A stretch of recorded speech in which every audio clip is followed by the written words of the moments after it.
In this tutorial, I'll be guiding you guys on how to create a Discord account. So let's get started. So first of all, you'll have to click on the login button, and then you'll have to click on the register because you're going to create a new account. Here you'll have to enter an email which you haven't used before to create the account. So I'm just going to enter an email. Then you're going to enter a username. So I'm going to just use how to solve it. You're going to enter a password. Then you're going to enter the date of birth. So you're just going to put your own.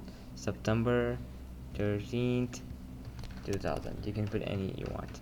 And then you have to click continue. I'm going to click save. Verify that I'm a human. Alright, so please click an image of dog wearing sunglasses. This one, this, and verify. So as you guys can see, once I've done that, it's redirecting me to a new page where my account is successfully created. So as you guys can see, my account is successfully created.